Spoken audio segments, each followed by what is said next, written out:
actividades, así que le agradecemos especialmente, vinculadas, bueno, en la provincia de Buenos Aires sostenemos y tenemos y profundizamos un ministerio de mujeres, de diversidad de género y obviamente política que para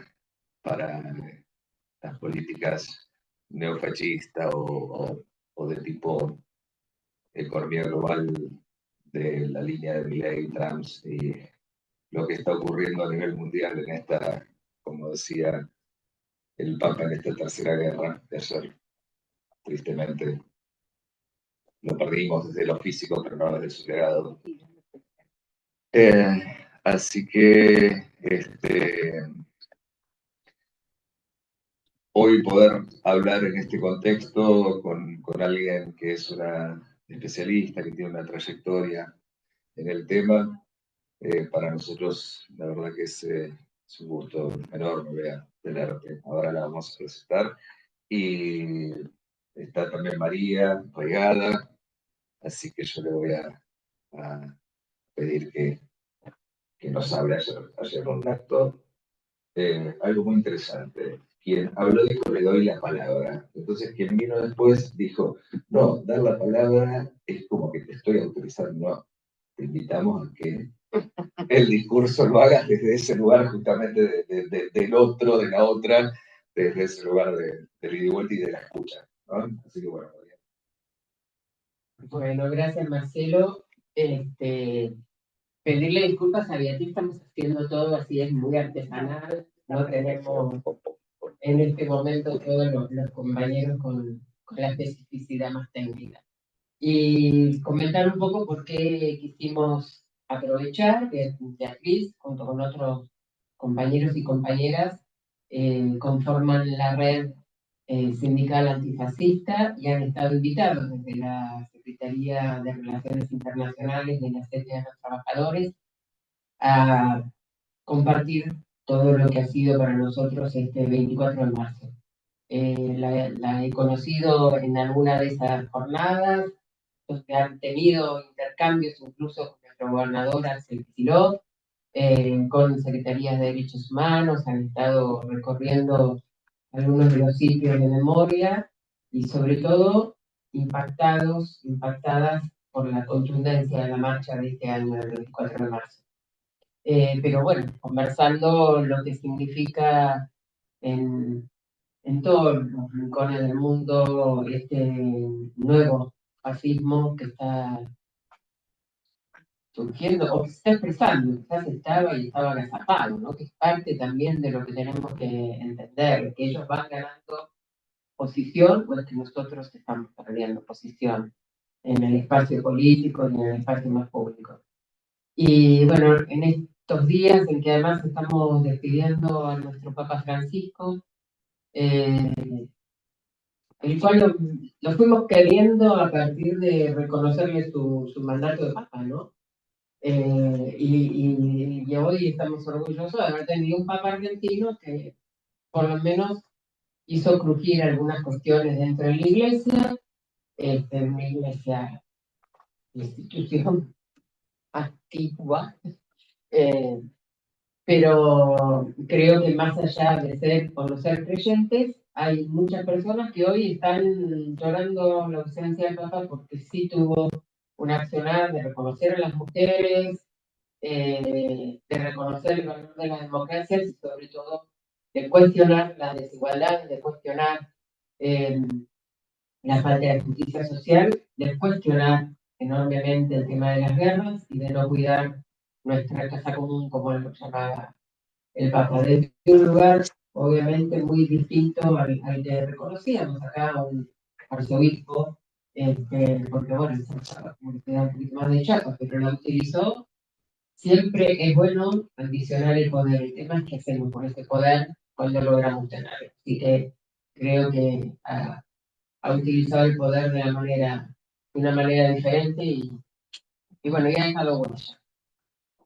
Pero creo que además es muy importante que empecemos a reconocer estos movimientos antifascistas que están tejidos en red desde los sindicatos y tejidos en red desde los feminismos. Me parece que es importantísimo lo vimos funcionando el primero F, cuando la respuesta por lo que había sido las palabras de Davos, el discurso de Davos de Milei, hizo también crujir en distintos lugares del mundo una reacción muy fuerte, una reacción muy importante. Y entendemos que esto de ir tejiendo redes a nivel internacional entre los distintos pueblos, reconociendo el andar del feminismo, que todavía nos falta muchísimo, pero que nos ha dado fuerza para poder lograr tener incluso representantes, representantas,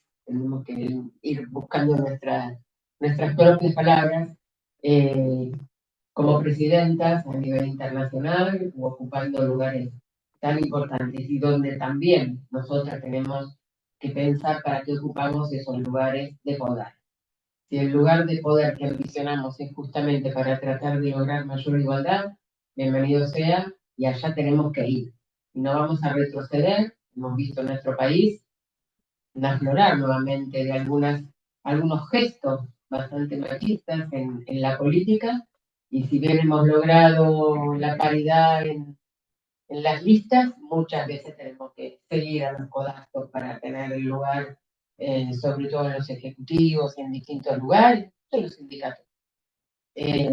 No vamos a retroceder y tenemos que seguir avanzando, pero de la mano de estas otras cuestiones que tenemos que abrazar. No podemos permitir que el neofascismo crezca a nivel internacional. Así que nos cargamos una mochila, o le cargamos algo más a la mochila que ya tenemos. Y por supuesto, bueno, Bea, además, asesora, ¿la presentás vos? Ahora la La presenta Marcelo, que es muy preparado para esto. Así que bueno, bienvenidos y bienvenidas a quienes hoy están acá, y bienvenidos y bienvenidas a quienes están en los Zoom, porque o están muy lejos o estaban con actividades hasta recién y no se pueden estar acá a La Plata. Pero tenemos también, ahí veo algunas caritas de quienes están en el interior de la provincia de Buenos Aires, así que buenísimo que estén pudiendo participar en esta actividad. Bueno, Marcelo, ahí te dejo. Bueno, bárbaro. Está también ahí en el Zoom, está Patricia Nissenbaum, que es secretaria del instituto, y también acá hay algunos compañeros que son parte del equipo, algunos ya de antes y otros recientemente incorporados. Bueno, voy a presentar a Beatriz Plaza Escribá, una síntesis, Beatriz, para que los compañeros, las compañeras puedan conocer de su trayectoria. Bueno, Beatriz es investigadora social, feminista e internacionalista, es activista por convicción y pasión, es valenciana del sur, afincada en Bilbao, ¿sí? En el ámbito académico se ha formado como trabajadora social y socióloga, especializándose en los procesos de globalización y desarrollo a través de máster en Desarrollo Humano y Cooperación en la Politécnica de Valencia, de Globalización y Desarrollo en la Universidad del País Vasco, y en Intervención Humanitaria en la Universitat Oberta de Cataluña. Y actualmente se desempeña en la organización Paz y Solidaridad, organización del País Vasco, como técnica de educación para la transformación social y en la defensa y reivindicación del trabajo docente y el fortalecimiento del sindicalismo internacional.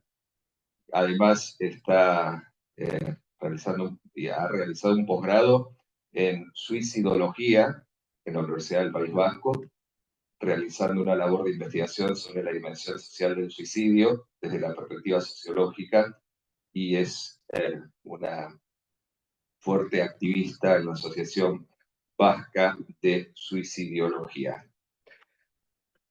Presentándote de esa manera, la escuchamos y agradecemos nuevamente, ¿sí? Bea, por este esfuerzo, usamos mucho esfuerzo que hoy puedan estar acá. Gracias. Bueno, antes que nada, gracias a todas vosotras por venir, gracias también por la invitación, y me acabo de dar cuenta que tengo que resumir el currículum porque creo que genera unas expectativas que espero, no sé si voy a cumplir a la última hora del día. Esto por delante. Por otra parte, lo que comentaba la compañera de la presentación, sí que me gustaría marcar el trabajo de Redes. Redes es una red sindical de estudios sindicales internacionales en la que participan los sindicatos italianos CEGIL, Comisiones Obreras en España, y acá en la parte de Sudamérica, la CTAT, la CUT de Chile y la CUT de Brasil.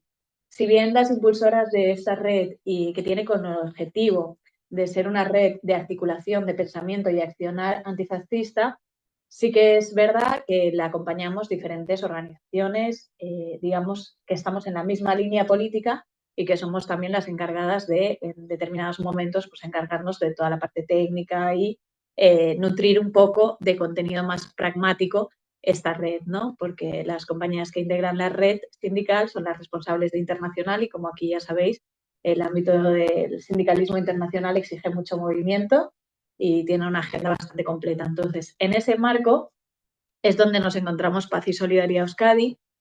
Nacemos por iniciativa del Sindicato Comisiones Obreras, es un sindicato que nace en la clandestinidad y que recoge a la gente agrupada bajo lo que allá entendemos como comunismo. Entonces, en ese momento y tras el franquismo, en la dictadura, había mucha gente que pertenecía a esta expresión política exiliada. Y de ahí surge también esta vocación internacionalista. Entonces, nacemos por iniciativa del Sindicato Comisiones Obreras, tenemos el vínculo político con el Sindicato Comisiones Obreras, pero tenemos una expresión territorial y a mí me toca la de liderar la línea de derechos laborales y acción sindical internacional en Euskadi, que ahí es nada. En ese sentido, contamos ya con una trayectoria de trabajo en diferentes países de América Latina. Estamos en Chiapas con los zapatistas desde el inicio. Somos de las primeras ONGs vascas que tenemos proyectos de cooperación con el zapatismo y apoyamos. En Guatemala también con el movimiento Codeca, que tiene también una expresión política. En El Salvador con el recién, digamos, movilizado sindicato de trabajadores, la gran parte de ellos que están siendo perseguidos y criminalizados por la política de Nayib Bukele, que también crearon su expresión política. En Ecuador con la CONAIE, a través de las compañeras que se encuentran en la Amazonía resistiendo los embates del impacto de los megaproyectos y el saqueo de tierras. Y en Bolivia con las compañeras bartolinas, que son las mujeres del nuestro. Entonces, como ven, un poco caracterizando todo esto, ven que en Paz y Solidaridad elegimos muy bien a nuestras compañeras de viaje y en ese sentido también se enmarca nuestro accionar en Argentina y aquí sí que me gustaría indicarlo porque nunca nos habíamos propuesto llegar a Argentina ni habíamos tenido tampoco la iniciativa. Pero sí que veíamos en todos estos países las expresiones de estos gobiernos de ultraderecha con tildes fascistas, que no es nuevo, es antiguo, pero que tienen nuevas formas mediáticas de expresarse, como también estaba ocurriendo aquí y es algo que en el devenir de la exposición también comentaré y daré algunas cuestiones a debate. Y a partir de ahí iniciamos nuestra vinculación con nuestra paraca, que es la CTAT, a través de la cual llegamos en este espacio de redes, pero también con una pata con el Ministerio de Mujeres y Diversidad, que lidera Estela Díaz, con el maravilloso equipo que tiene. Aquí está Lidia, por deferencia. También con la Secretaría de Mujeres de La Plata, con Silvina, ahí estamos también. Y bueno, y con la Claxo, ¿no? En la Claxo formamos parte de ese entramado de pensamiento muy vinculado a la reflexión sobre el derecho laboral. Mi llegada acá es casual o casualidad, no sé muy bien a qué se debe, pero lo cierto es que yo creo que de lo que voy aprendiendo y lo que me voy enriqueciendo es, yo creo que es necesario.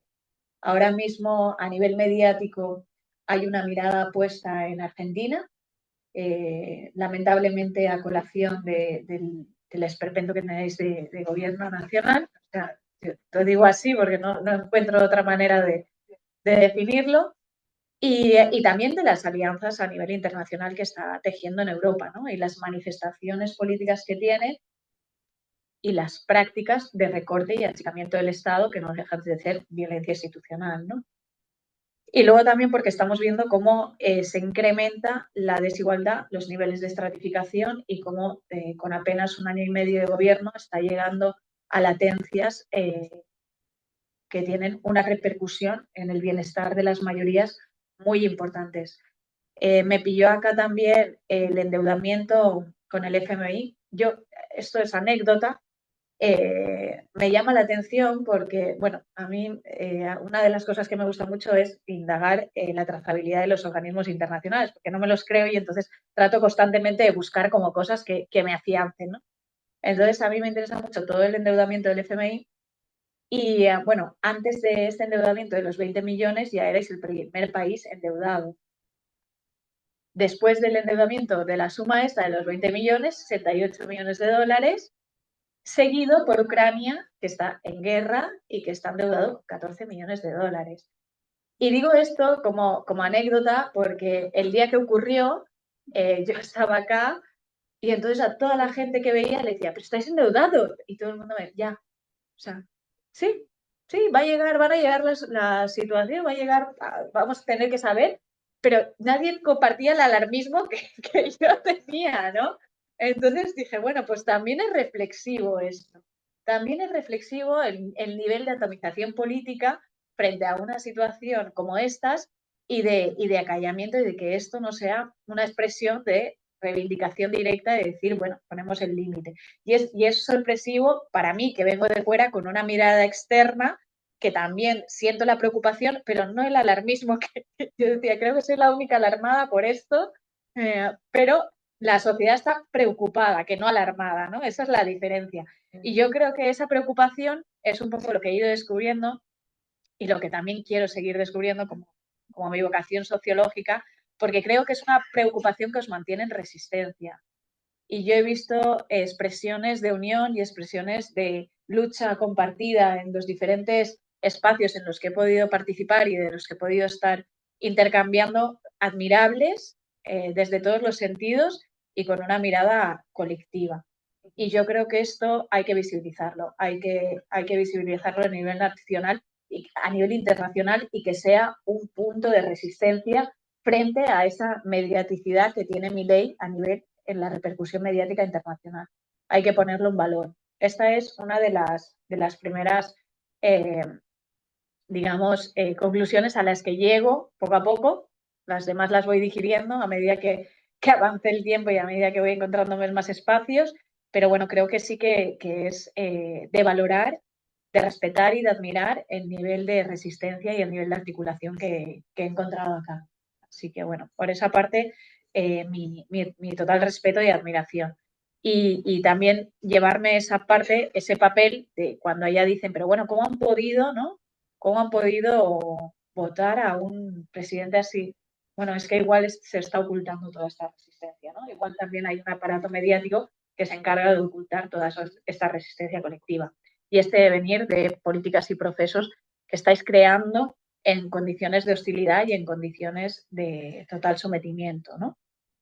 Bueno, esto vaya por delante como introducción. Luego yo pensaba la propuesta para comentaros y, bueno, pensaba, digo, ¿qué les voy a contar que sea interesante, ¿no? O sea, mínimamente interesante.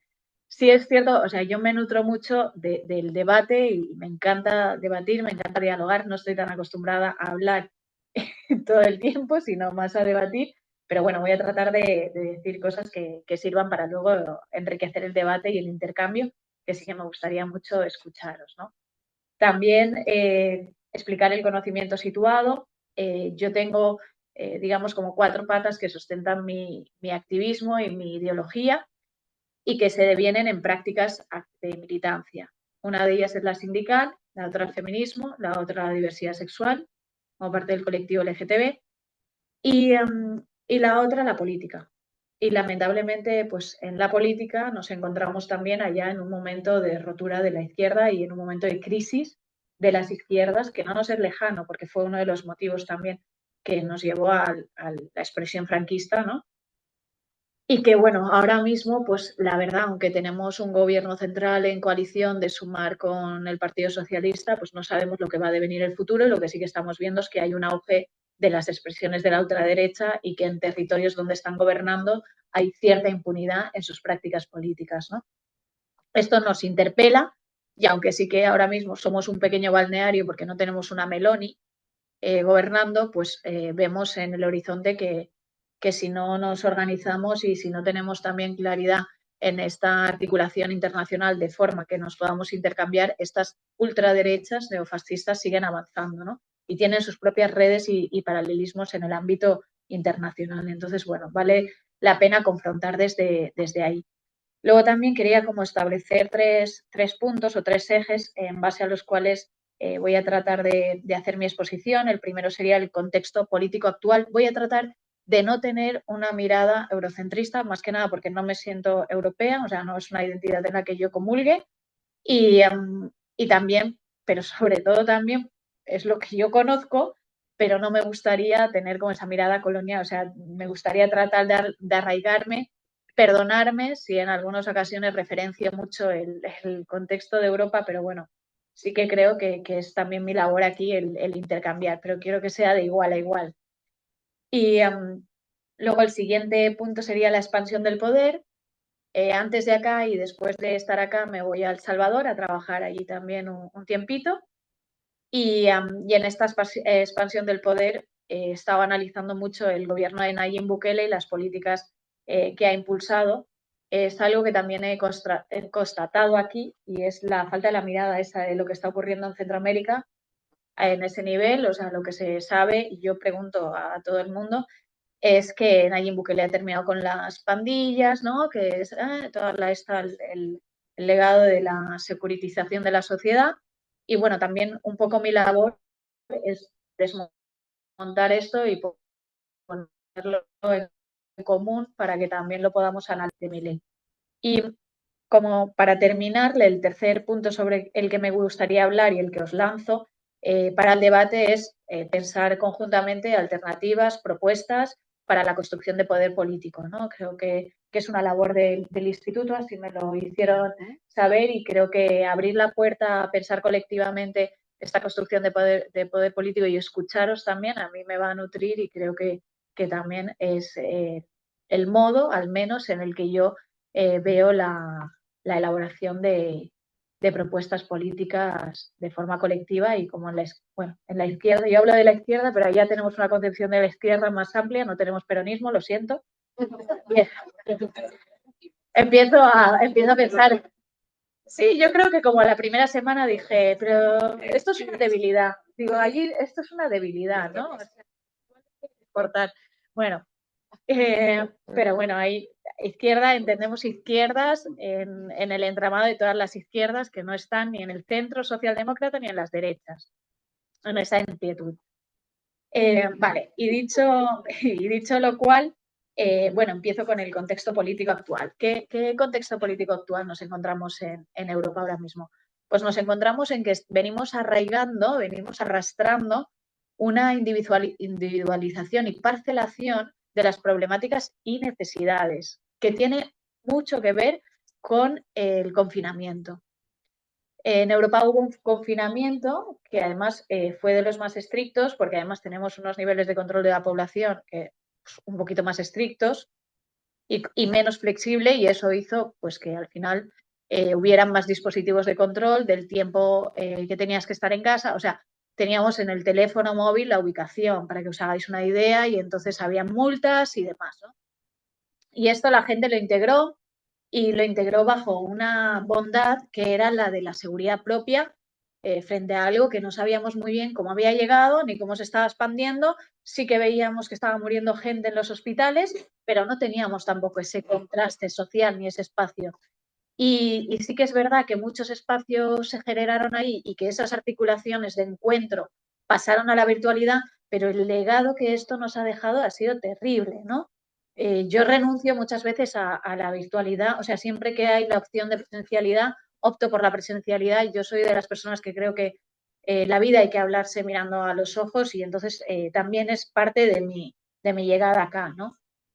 Conocer en territorio y hablar con la gente de igual a igual. Entonces, creo que también ese espacio de reivindicar la presencialidad y de recuperar espacios públicos que de repente nos fueran cerrados, aun estando abiertos y aun habiendo un perímetro de riesgo menor, creo que es una de las dos cuestiones que la pandemia, esto que decían, que allí había un lema que decía saldremos mejores y nunca salimos mejores, o sea, nunca salimos mejores.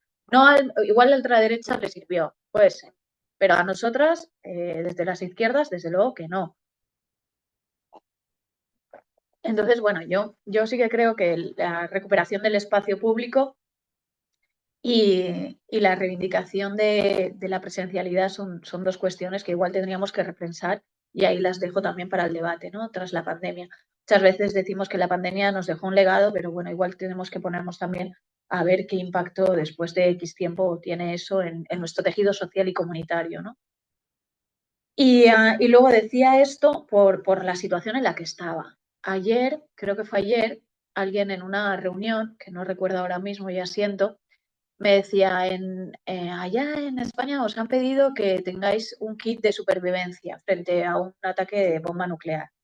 A mí me pilló a los 3 días de estar aquí. Le dije a Estela, dije, bueno, yo me quedo. O sea, yo no quiero volver, o sea, no quiero volver a un país en el que toda la gente a la que quiero, todo lo que conozco en el que quiero, está radiado o ha fallecido y yo tengo un kit de supervivencia en mi casa con 3 botellas de agua y un poco de comida. O sea, no tiene ninguna lógica lo que nos están trasladando, pero sí que tiene estrategia y es el infundar el miedo y el terror y el proponer un chivo expiatorio que es el terrorismo, ¿no? y la conflictividad.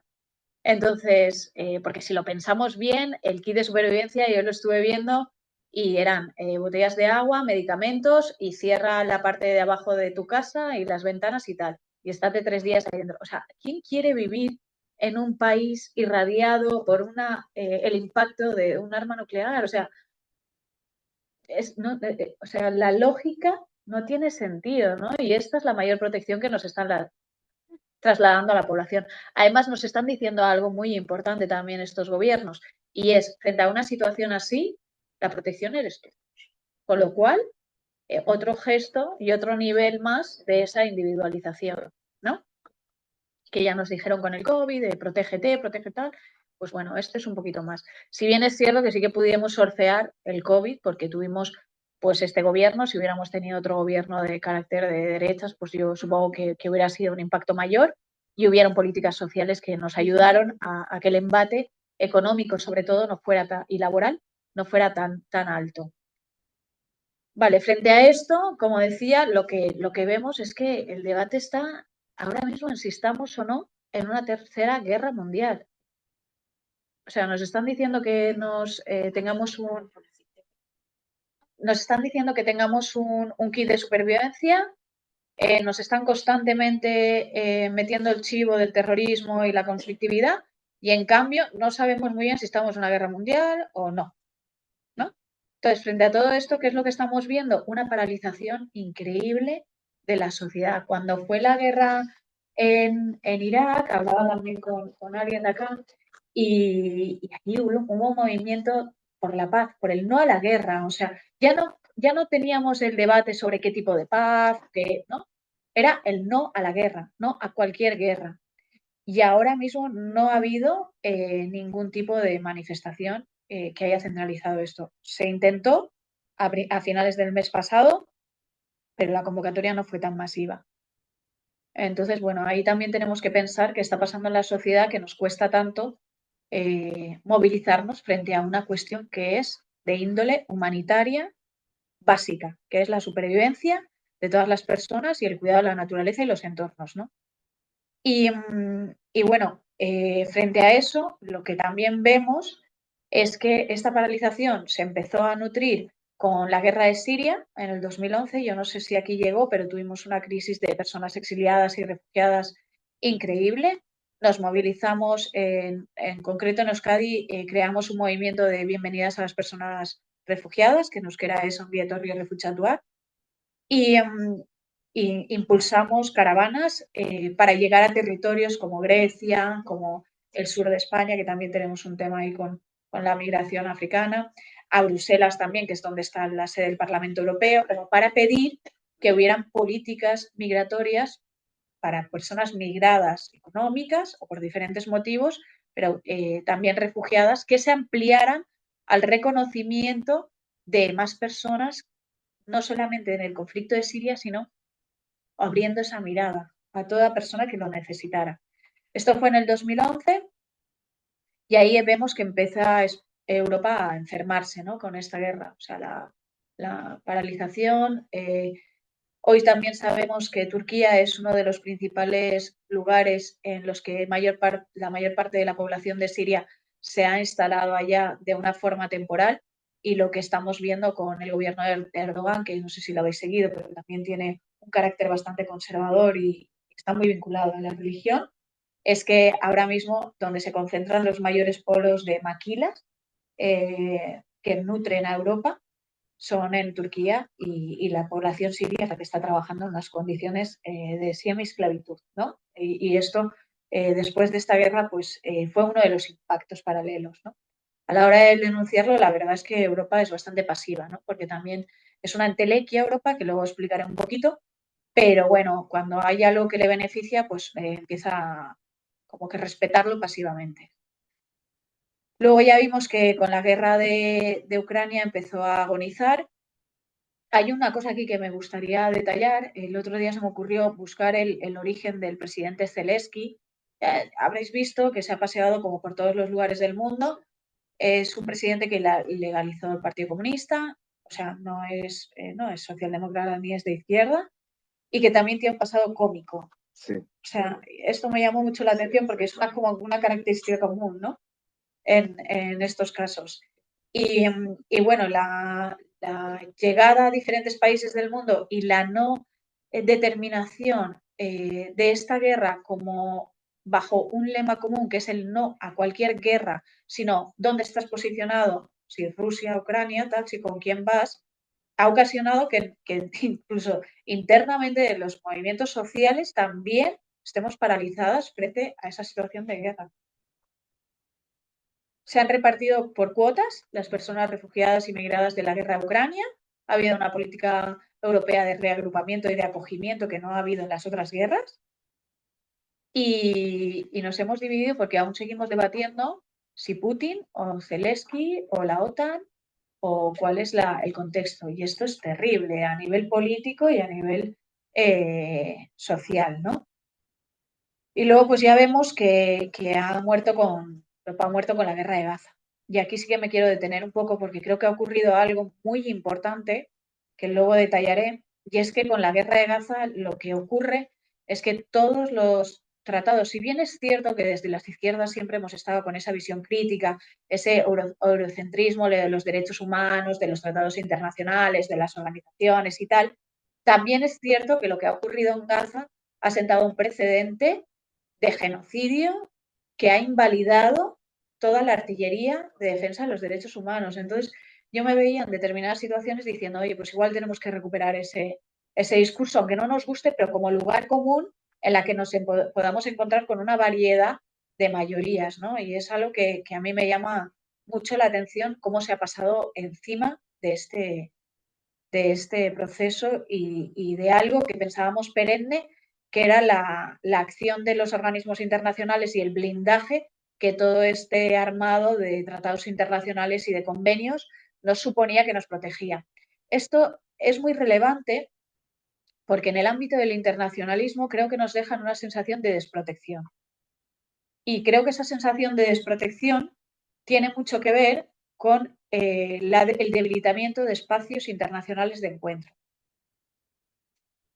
O sea, yo me formé en la Revolución Ciudadana de Correa y en la Venezuela de Chávez, con un espacio de articulación internacionalista, y pude debatir directamente con los ministros. Luego ha tenido derivas varias y lecturas varias, pero ahora mismo he estado buscando y no existen estos espacios.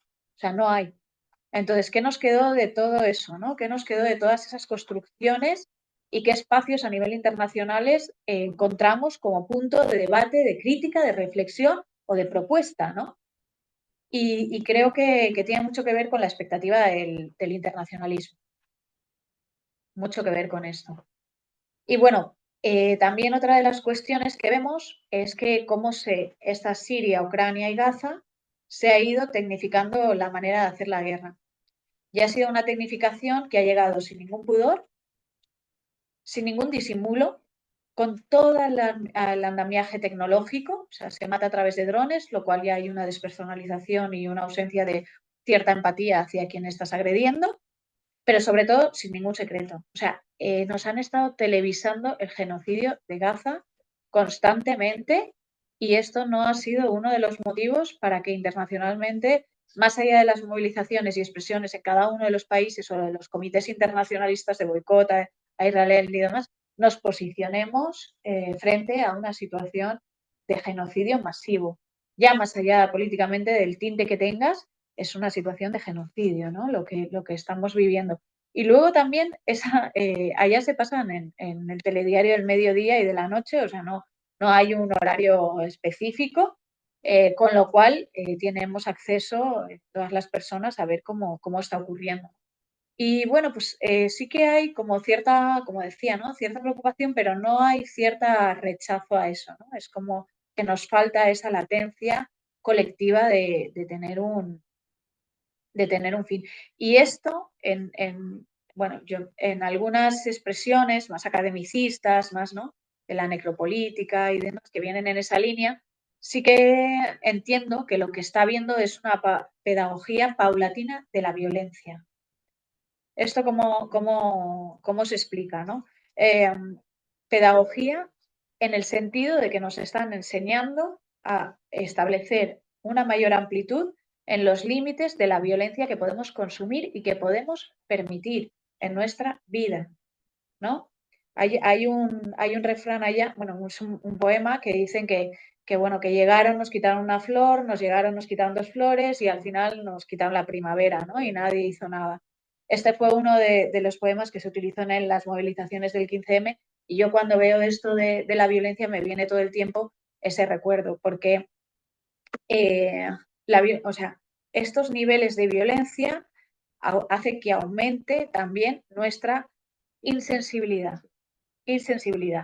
Y cuando buscaba como datos así de cómo estos niveles de violencia se habían instaurado en el imaginario colectivo de la población, veía que en los últimos 2 años habían incrementado en el Estado español un 115% la producción de materiales en diferentes formatos audiovisuales, auditivos, narrativos, de crímenes.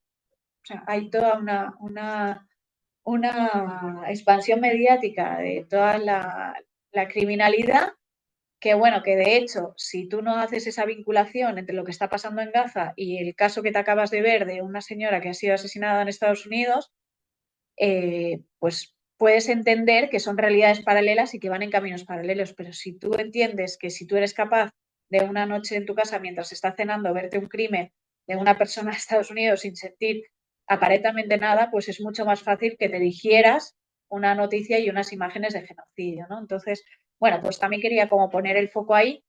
Yo estoy estudiando criminología, este año he empezado, pues justamente por esto, porque quiero entender esto. Y luego, bueno, ya iría un poquito a lo más micro y ahí sí que me quiero detener en esta idea de Europa, ¿no? Partiendo del contexto del Estado español. El contexto del España, hablaba también, ¿no?, para una introducción. El contexto en España, esta es una opinión mía, también soy valenciana, o sea, aprendí castellano con 23 años, vivo en el País Vasco que también tenemos un idioma propio, o sea, yo no soy un fiel reflejo de lo que es la identidad española, más bien no me siento representada, ni mi familia tampoco, porque la idea de españolidad tenía mucho que ver con lo que Franco nos instauró. Y Franco instauró un lema que es una grande y libre. No son... y el otro que nos dejó, bueno, nos dejó dos cosas, es unas instituciones políticas franquistas y que no acabamos de arraigar, entonces queremos gobernar con formas políticas de izquierda en instituciones franquistas. O sea, eso es como esquizofrénico esto, ¿no? Y luego el otro que nos dejó, que no tiene ningún sentido, porque además es un estamento del medievo, es la monarquía. Esto es terrible. O sea, en la monarquía ahora sobrevive con una especie de fanatismo, pero que no se nos permite ni hacer un cuestionamiento desde una votación a ver si realmente nos sentimos, ¿no? Porque es el símbolo que Y bueno, y sí que quiero decir que esta gente que está en la monarquía, su fundamento de estar como monarcas y jefes del Estado y tener labor diplomática es por tener una sangre diferente, por creer que tiene una sangre diferente. Y esto es muy ridículo en este momento. O sea, a mí es que me llama... Y esta reflexión me la hacían compañeras de Guatemala, me decían, pero esto... Y yo decía, jo, pues es que es verdad, digo, si es que si su poder se sustenta en que tiene una sangre diferente y sabemos científicamente que eso no es real, que no hay una sangre azul, ¿por qué estamos manteniendo a esta gente? O sea, pero no solamente en España, sino también en Grecia, en otros países de Europa, más modernos y con instituciones tal, también mantienen estas estructuras monárquicas. Terrible, o sea, terrible. Entonces, bueno, creo que tengo bastantes motivos para no referenciarme como española, sino pues eso, valenciana del sur, afincada en Bilbao. Y de ahí mi referencialidad. Y bueno, otra cosa que nos articula en el Estado español y que también hace que formemos parte de Europa es lo que caracteriza a los diferentes países que entran dentro de la Unión Económica Europea, que esto es súper importante. Siempre se nos olvida y decimos Unión Europea, que también es un tal, tema de ahí Lacan diría mucho sobre la construcción del lenguaje, pero no dejemos de pensar que es económica. En fin, es económico. Y es que los países tenemos un estado de bienestar, de derecho y democracia. Y eso es una cuestión común. Entonces, a la hora de acceder determinados países a la Unión Económica Europea es una de las cuestiones que delimitan. ¿Cómo se delimita esto? Pues al principio era bastante interesante, porque era un gesto de democratizar un espacio común. Luego ya fueron ahí como decir, bueno, pero sí puede ser, pero si nos externalizan, pero si tienen campos para cultivar, porque Europa no tiene suficientemente terreno, si las exportaciones son más económicas, ¿no? Y entonces se van dejando como expresiones políticas en determinados países de dudosa credibilidad como bienestar de derecho y de democracia, como es el caso ahora mismo de Italia, ¿no? Entonces, bueno, poquito a poco se nos ha ido permitiendo que estos países formen parte de esto, incluso que gobiernos que no tienen estas tres bases en su programa político gobiernen determinados países que sí forman parte de la Unión Europea. Luego también hemos visto que esta manera de formar parte en la Unión Europea ha tenido la creación de la identidad. No ha sido una identidad que esté reforzada ni con valores comunes, como nos hacen creer, ni con una identidad común. No hablamos nadie el mismo idioma, o sea, tenemos una diversidad de idioma apabullante. No tenemos un pasaporte en común, cada país tiene su pasaporte. No tenemos canciones en común, no tenemos incluso rasgos, o sea, a mí la gente, bueno, a nosotros, de hecho, la gente de Europa del Norte, hay cierto racismo con Europa del Sur, o sea, que esto también es muy interesante, ¿no? Dices, bueno, entonces sí que es una identidad que se crea en base a un único fin, que es una moneda común. Ya está. Y luego a partir de ahí montan determinadas organizaciones como Parlamento Europeo y demás, que es muy interesante el Parlamento Europeo para quien lo quiera analizar, porque está sentado en Bruselas, ¿no? Y en el Parlamento Europeo hay parlamentarios de las diferentes representaciones de cada país y son elecciones autónomas. Nosotras las hacemos coincidir con las generales porque si no, no iría ni chus a votar. O sea, esto es así, esta lógica es así. De hecho, hubo una vez que se hizo separado y creo que había como un 40% de participación, o sea, súper bajo. Tampoco sabemos muy bien lo que se hace allí, pero bueno, sí que os puedo decir que por cada parlamentario europeo que hay 50 lobistas asentados en Bruselas, con lo cual la política del Parlamento Europeo también está mediatizada por los intereses empresariales. Esto como punto a tener en cuenta. Luego, como decía, no es una identidad creada, pero sí que es una identidad construida en base a la otredad, a lo que no somos. Somos pobres, no somos africanas, no somos asiáticas, no somos latinoamericanas, ¿no? No somos todo eso, somos europeas, pero sí que hay otras que nos suponen una amenaza y que nos suponen algo de lo que diferenciarnos. ¿Y por qué? Porque deslegitimamos las formas prácticas de religión que no son las imperantes en la Unión Europea y que tienen expresiones terroristas. Nadie sabe muy bien allí esto de la religión árabe, las organizaciones terroristas, ¿no? La diferencia de esta no la entendemos, pero sí que sabemos que no somos esto.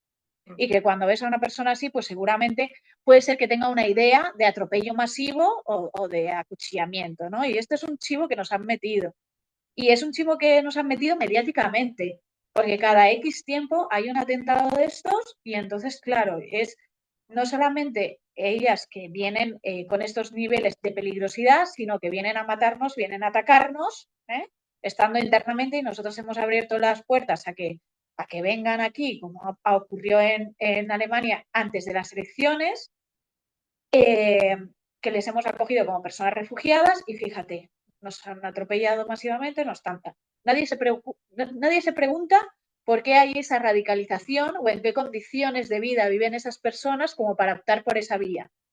Eso nadie se lo pregunta, pero sí que suponen una identidad diferente a la que nosotras tenemos que tener como europeas y unos valores diferentes. Entonces ahí ya nos están diferenciando, ¿no? Y ya nos están categorizando en esa escala social. Luego, esta política mediática tiene expresiones y esas expresiones es el racismo y la guerra entre los iguales. O sea, los niveles de racismo que están habiendo y las expresiones de racismo, que muchas de ellas tienen que ver con los delitos de odio, están proliferando en nuestras sociedades en unos niveles muy bajos, entre iguales. Y sobre todo centralizadas en barrios y en zonas donde el nivel adquisitivo es muy precario. Entonces hay una guerra entre iguales, pero si tú eres europea, igual no me meto contigo, pero si tú eres extranjera, de repente tú tienes todas las ayudas, a ti te tratan mejor porque vas allí, fíjate la hijos que tiene. Entonces ya empiezas a ver este discurso que es político entre gente que tiene unas condiciones de vida muy precarias en general. Y esto desarticula la solidaridad y desarticula la empatía. Y esto lo estamos viendo en muchos espacios y también está siendo uno de los motivos de que estas expresiones ultraliberales de la ultraderecha tengan ese encaje político y tengan gente que las vea como una opción política. Luego, ya el económico. Bueno, yo creo que en el económico, o sea, no os puedo decir más porque estáis endeudadísimas, creo que ya lo he dicho. Pero bueno, sí que es cierto que la liberación de capitales, la digitalización, la llegada de ahí los llamamos mini jobs, que son trabajos de duraciones pequeñas y que tienen mucho que ver con esta expansión de la economía digital, que yo creo que también es otro desafío de la izquierda. En algún momento nos tendremos que parar a pensar qué tipo de economía digital queremos, porque hasta el momento ha sido como, no lo queremos. Y llega y dices, ay, bueno, es que no. O sea, vamos a ver qué propuesta tenemos también en la economía digital.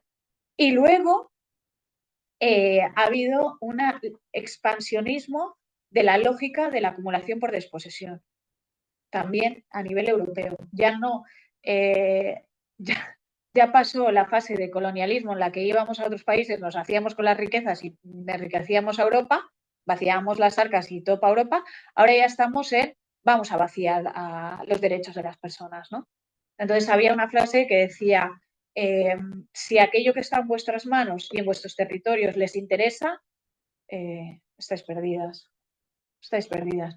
Claro, en otro momento de la historia, los saqueos y ese colonialismo ha tenido esas expresiones de enriquecerse a través de la acumulación por desposesión. Ahora estamos viendo que quien está expandiendo esta lógica son grandes capitales que trascienden a gobiernos y tienen mucho que ver con entramados de transnacionales, ¿no? Y con agrupaciones internacionales. Una de ellas, la de Elon Musk. Y luego hay un plano que sí que también me gustaría detenerme y es el debilitamiento de las relaciones, la individualidad, esta radicalidad que nos afecta en los vínculos que creamos, en las familias, en las instituciones, pero también en las relacionales. Y eso es un tema de las cuestiones de cómo se ha debilitado lo afectivo sexual.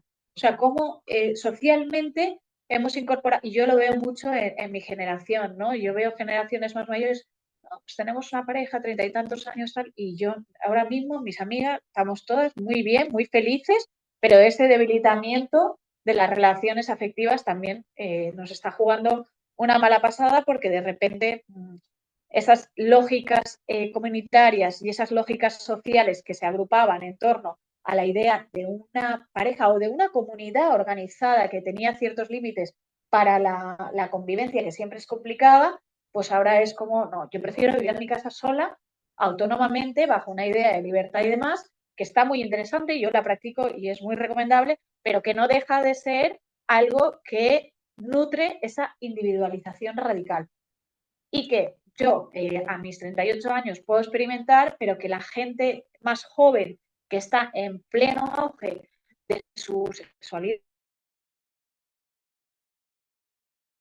de la afectividad, del relacionamiento, este debilitamiento en general, que haya unos niveles de violencia, expresiones en términos de violencia machista mayor, o que incluso nos podamos encontrar pues, lo que narra la serie Adolescencia, ¿no? Que por eso yo creo que también ha tenido tanto encaje mediático, porque creo que está poniendo sobre la mesa algo que está pasando en diferentes lugares del mundo. La serie es británica, pero si tú te vas al País Vasco ocurre también, ¿no? Y aquí también me estaban comentando que, y esto es muy interesante, cómo se ha extendido esto a partir de los vínculos relacionales. Entonces, todo esto que vengo contando es lo que estemos en una etapa actual en la que yo humildemente entiendo que emergen estos personajes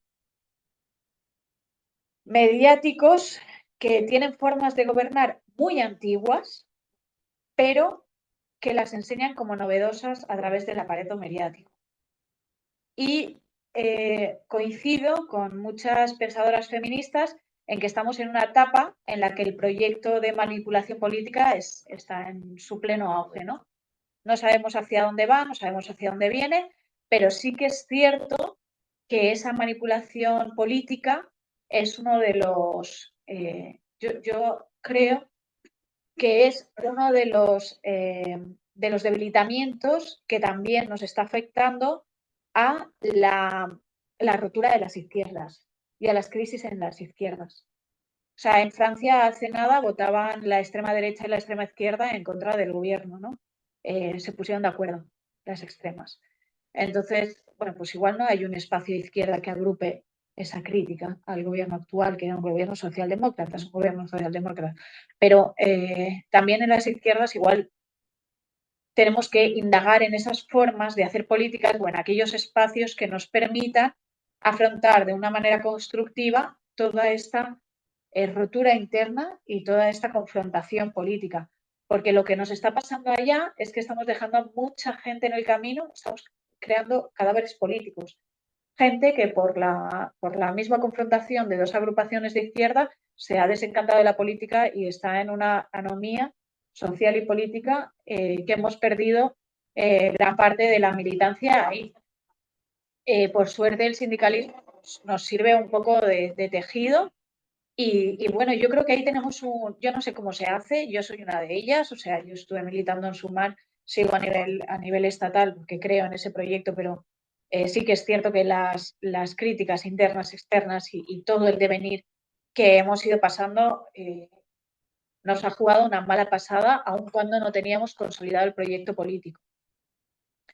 Entonces, bueno, puedo entender que, bueno, incluso hay una feminista, Cristina Fallarás, que es una compañera feminista, que está poniendo sobre la mesa la funcionalidad efectiva de los partidos políticos.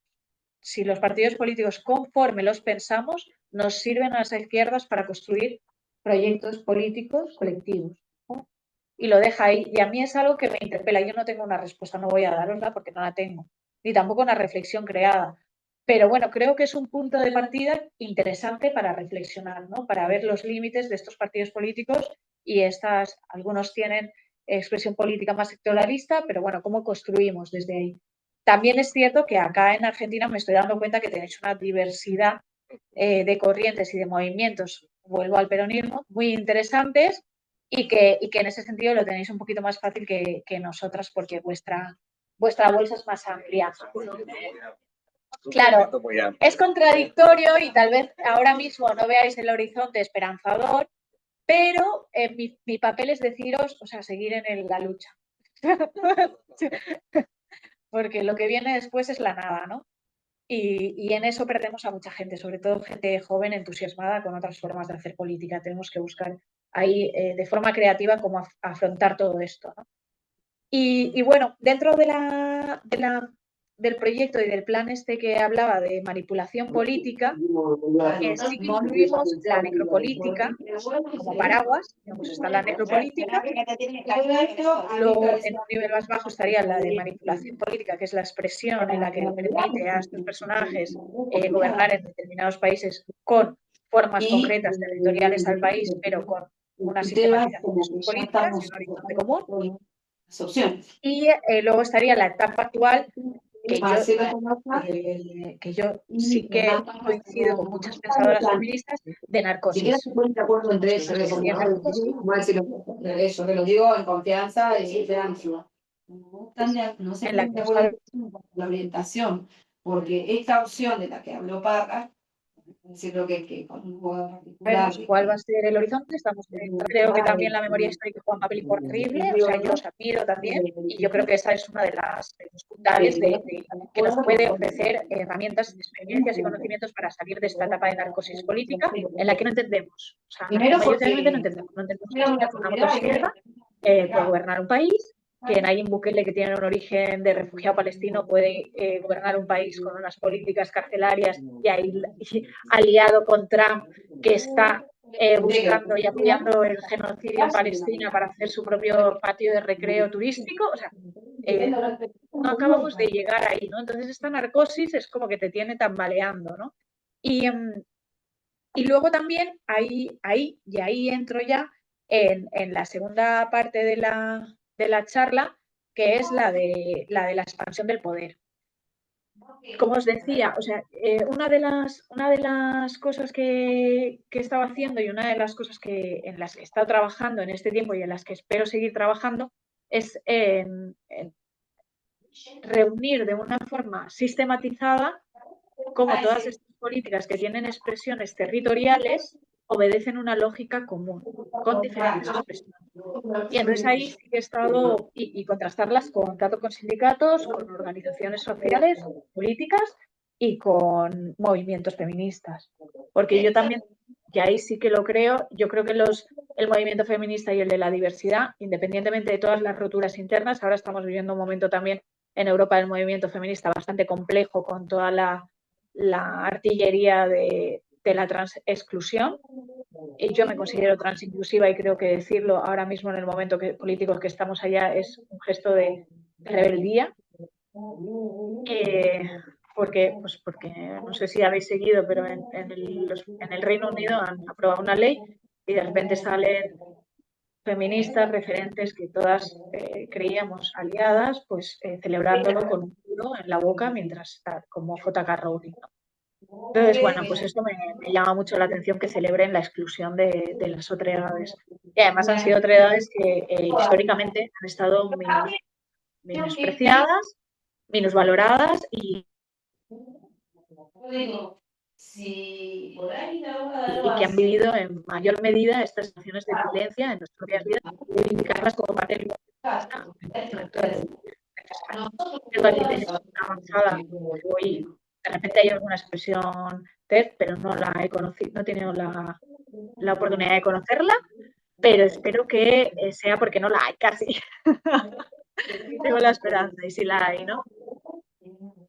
La realidad, ella debería manejarse por fuera de lo que es el sindicato, pero por los sindicatos y decían, la relación laboral.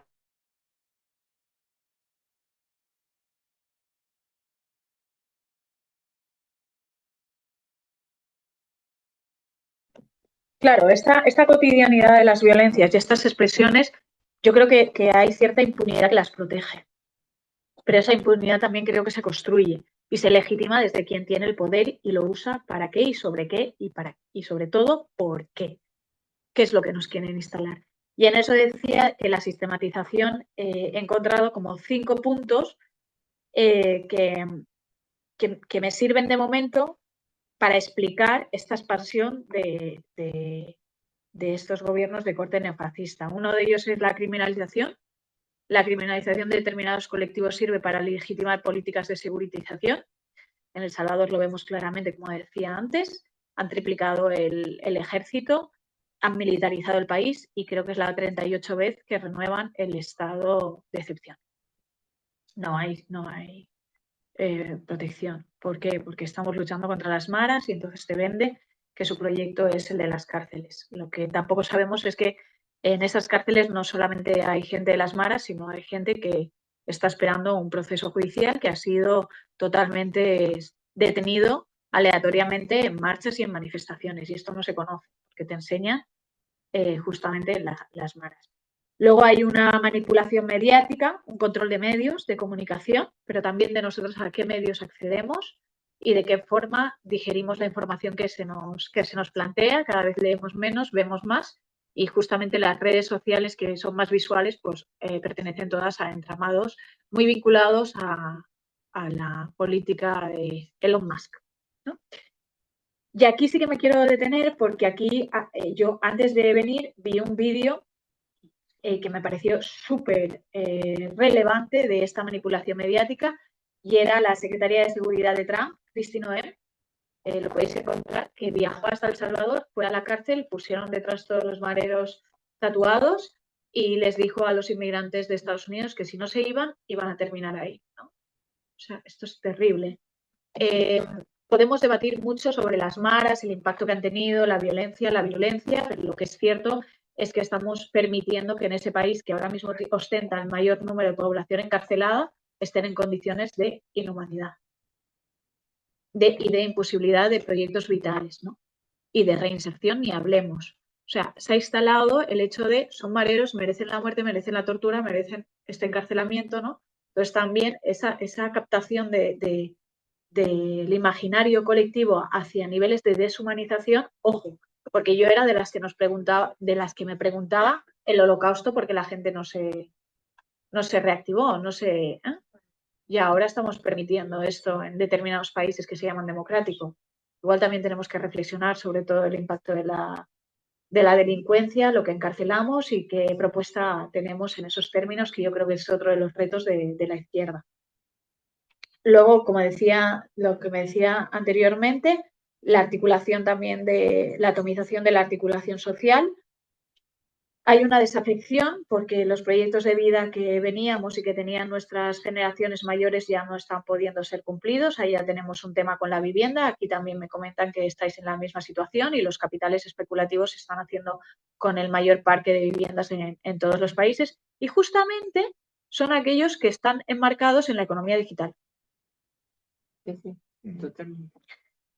Y luego algo que aquí sabéis mucho, a mí me pareció, el primer contacto que tengo después de que triunfe mi ley, que me resistía un poco a ver las noticias porque me parecía terrible, o sea, yo era una de las personas que también pensaba que Trump no iba a ganar, o sea, igual ilusa, pero bueno, es la reducción del estado de la expresión mínima. O sea, el vídeo de mi ley quitando los ministerios, arrancando, que ese vídeo, o sea, a mí me traumó. O sea, yo dije, no me lo puedo creer que esté arrancando y diciendo esto, me pareció súper violento. O sea, súper violento en todos los sentidos. Un ataque directamente a los fundamentos de la democracia. O sea, ¿cuándo hemos vivido algo así? Con golpes de Estado. ¿No? Han sido militares. Vale, bueno, ¿y entonces esto dónde lo ubicamos?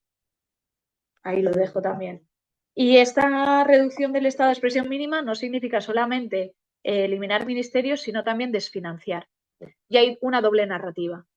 Hay una narrativa que va desde lo político y que tiene una expresión del gobierno de Milei, ya hay otra realidad que es la que estáis viviendo toda la población.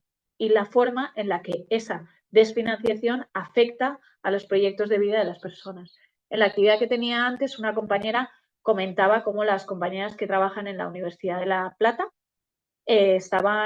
habían visto reducidos sus... Bueno, y también estuve en la Universidad de Ciencias Exactas en Buenos Aires y comentaban lo mismo, ¿no? Cómo las compañeras docentes de la universidad han visto congelados sus salarios o incluso reducidos, pero también cómo se ha desfinanciado los proyectos de investigación y se han paralizado. Exacto, entonces, bueno, podemos tener mucho debate ahí, pero lo cierto es que, claro, en salud, claro, pero lo cierto es que... Ahí está el principal reloj. Sí. Educación, ciencia y tecnología. Sí, podríamos tener un debate sobre el papel de la universidad y la articulación universidad-sociedad, ver en qué mundo está lo académico en relación a las demandas sociales. Todo eso me parece interesante, pero en el momento en el que a ti te desfinancian y te cuestionan el principal espacio para el acceso a conocimiento, creo que es un ataque directo. O sea, no olvidemos que una de las demandas del movimiento feminista original era acceder a educación. Bueno, una de las cosas que más movilizó en Argentina este desastre fue la defensa, claro, de la universidad, de la educación pública y de la universidad pública. Sí. Pero bueno, se desarticuló esa mesa. Y bueno, y ya el último, o sea, por hacer una recapitulación, criminalización, manipulación mediática, atomización de la articulación social, que también va con un desprestigio, los zurdos os llaman aquí y tal, la agresión también en las marchas de personas jubiladas, a la que yo asistía impertérrita ante lo que estaba ocurriendo, y la poca repercusión internacional que tuvo de denuncia de lo que estaba ocurriendo acá, más allá de lo que pudimos acceder y las organizaciones de base que pudimos hacer, y la reducción del estado de expresión mínima y ese desfinanciamiento, que va sumado a la inactividad de organizaciones internacionales. ¿Dónde están las organizaciones internacionales? O sea, ¿qué papel están haciendo?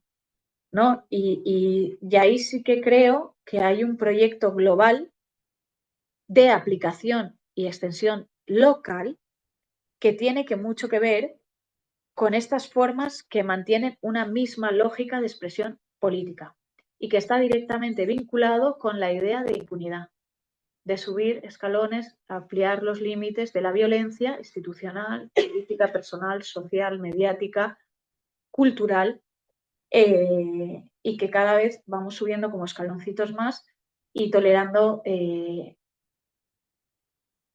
impactos directamente que afectan a nuestro bienestar, a todo aquello que hemos conseguido con tantas luchas de atrás y que generan esa impunidad que ya no denunciamos como impunidad, sino que integramos pasivamente a nuestra vida y pensamos que le tenemos que dar una respuesta personal, individual, y hay que salir de lo que haya. Una de las cuestiones que también me llamaba mucho la atención aquí en Argentina era la gente que tenía 2 y 3 trabajos. O sea, a mí esto me tiene totalmente alucinada, más allá de la bondad de poder, ¿no?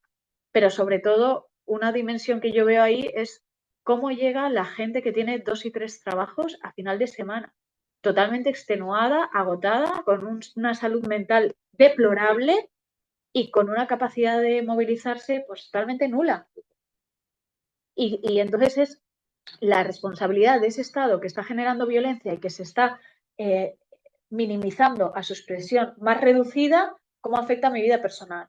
Y luego estas personas, algunas de ellas te dicen que tengo que salir porque yo soy emprendedora, ¿no? Y entonces tengo que buscar, y vaya, y el emprendedorismo viene regido porque formes parte de una economía digital que está siendo totalmente estructurada en grandes conglomerados digitales donde sabemos perfectamente cuáles son los capitales que imperan. Nunca vas a ser rico llevando Uber. Vas a sobrevivir diariamente, hacer un montón de recorridos. Una de las cosas, yo calculaba el precio de la gasolina, estuve unos días en Buenos Aires y había recorridos que tardaban 1 hora en Uber.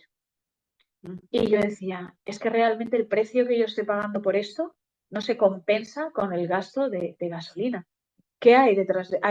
¿Realmente hay una educación financiera de lo que yo estoy invirtiendo y lo que estoy alcanzando? ¿O hay una salida hacia adelante de hago esto sin pensar que esta práctica laboral me está conllevando a mí que gaste más dinero del que gastaría si no lo hiciera, ¿no? Entonces yo creo que esta idea de emprendedorismo también es otro de los desafíos de las izquierdas, ¿no? En algún momento tenemos que retomarlo. Y volviendo a lo que me pertoca, a la inactividad esta de las organizaciones internacionales, lo que hemos visto es que en estos últimos 50 años lo que ha reinado en estas organizaciones internacionales ha sido una paz positiva, pasiva y fraccionada. Una sensación de que todo estaba bien y de que no había ningún tipo de amenaza internacional y que, bueno, que lograríamos más o menos un bienestar social bajo una idea de protección de estos organismos internacionales. Esto ahora mismo como gramática nos puede servir, pero en la práctica vemos que no, que no es una realidad.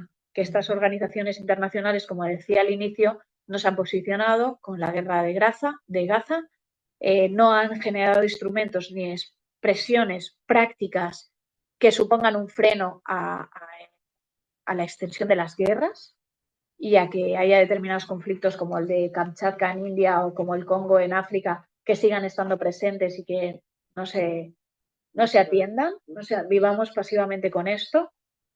Y yo creo que ahí coincido totalmente con un concepto que Hannah Arendt describió, que es el fin de la razón humanitaria. Y claro, aquí con el fin de la razón humanitaria lo que intenta trasladar Hannah Arendt es que ya no existe una gramática jurídica que organiza la comunicación y establezca límites a la expansión del régimen del terror, del régimen del conflicto, del régimen de la violencia, ¿no? Y yo creo que sí que frente a ello, y aquí ya paso al último, estoy pasando del tiempo, aquí ya paso al último de los bloques y un poco también al más esperanzador. He dicho todo lo malo y ahora ¿qué hacemos, no? Bueno, pues yo creo que está por construir. ¿Y ahora qué hacemos? Sí. Entonces yo creo que frente a todo esto está muy bien, podemos establecer diagnósticos. A la gente que nos dedicamos a la sociología nos encanta diagnosticar. Yo en todas las reuniones de hoy le he preguntado, ¿verdad, Lidia? Diagnóstico, ¿tenéis un diagnóstico? ¿Tenéis una sistematización? Entonces, yo creo que ese diagnóstico y esa sistematización es muy interesante, pero creo que cualitativamente el momento y la coyuntura política internacional y local exige que demos un paso más y afiancemos nuestro pensamiento colectivo en torno a la creatividad, que siempre ha sido un valor que le hemos dejado a la cultura como inspiracional o a través de las musas, y yo creo que la creatividad desde las izquierdas tiene un devenir bohemio, un significado bohemio, que no es cierto, porque creo que en la creatividad de las formas, y no estoy hablando de lo artístico, sino en la creatividad de las formas de hacer frente a estas expresiones políticas de las derechas, tenemos una amplia caja de herramientas que nos viene de la memoria histórica y nos viene también de la resignificación de la política. Cómo hemos hecho política, qué nos ha servido y qué de todo esto podemos recuperar para construir un horizonte de gestión política que suponga un freno a estas expresiones, que se anclan en cosas muy sencillas que ya conocemos como la violencia, el estado de terror y la reducción del Estado. Y es algo con lo que ya se luchó anteriormente. Lo que pasa es que ahora no visten de militar. Entonces, bueno, pues yo creo que ahí también la creatividad de la izquierda tiene que estar al nivel. Y creo que hay uno de los espacios que cada vez voy viendo que tiene más sentido que nos organicemos en torno a eso, y es en la batalla de las ideas y en la construcción de narrativas compartidas.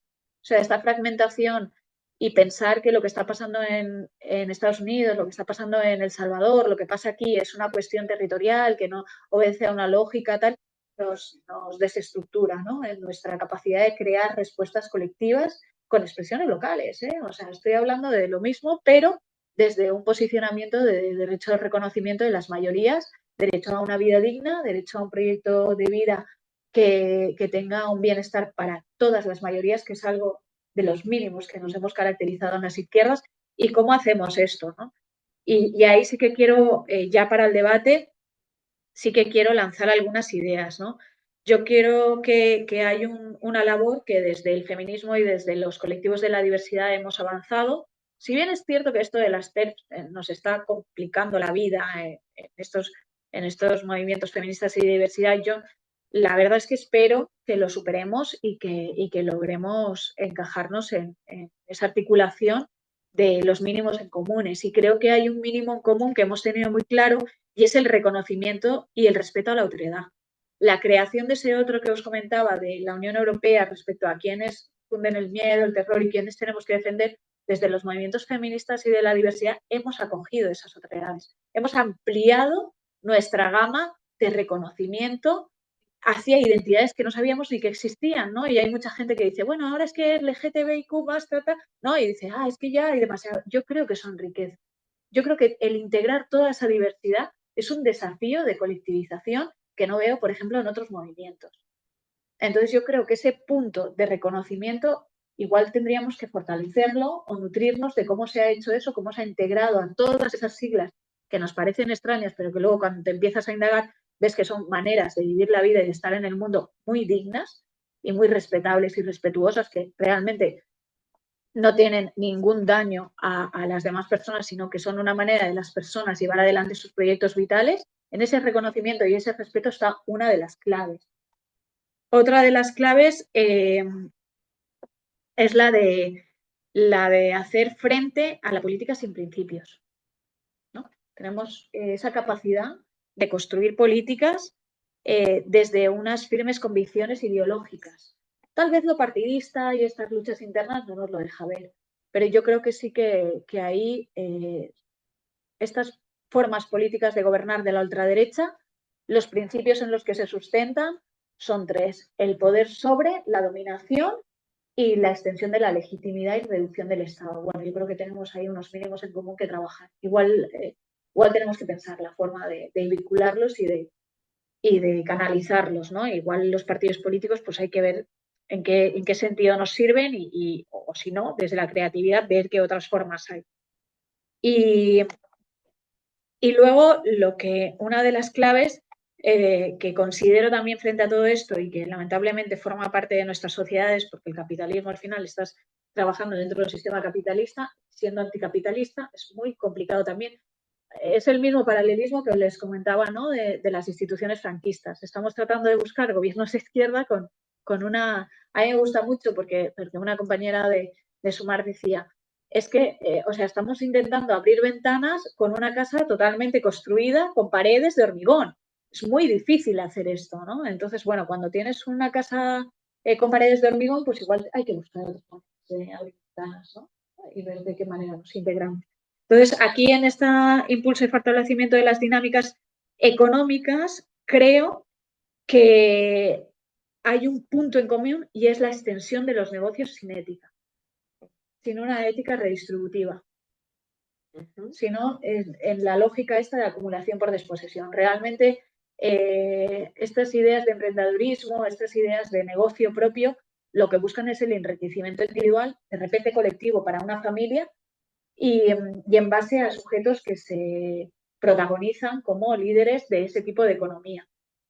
Yo creo que en las izquierdas nunca hemos tenido ahí una ambición particular de enriquecer. Yo al menos podré tener muchas diferencias en los movimientos sociales, pero nunca he tenido una compañera de militancia que me haya dicho, mira, yo lo que quiero es ser rica económicamente. O sea, no. Luego hay algunas que dicen, bueno, de repente te sale por ahí y dices, bueno, pues igual ha utilizado esto, ¿no? Para tener una casa con chalet y piscina, pero no es lo común. Entonces yo creo que volver la ética en ese ámbito de la economía y desde ahí cuestionar la lógica del enriquecimiento sin la ética, sino para la expansión del bienestar económico, no ver el enriquecimiento como una finalidad, sino como una extensión de ese bienestar. Creo que es una de las cuestiones, ¿no? También, y a partir de ahí, pues bueno, yo creo que en el sindicalismo tenemos esa labor hecha. O sea, yo creo que en el sindicalismo lo tenemos bastante repensado, ¿no? La fuente de trabajo, para qué trabajar, por qué, una vida dependiente del trabajo, el trabajo para vivir. Bueno, yo creo que ahí el sindicalismo ha avanzado.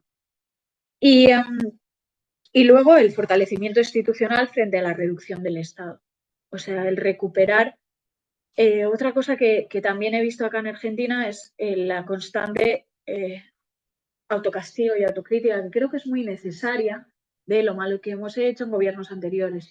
Pero es que esto también les da argumentos. O sea, quiero decir, está muy bien ser autocríticas y yo creo que en la izquierda pecamos un poco de ser demasiadas autocríticas.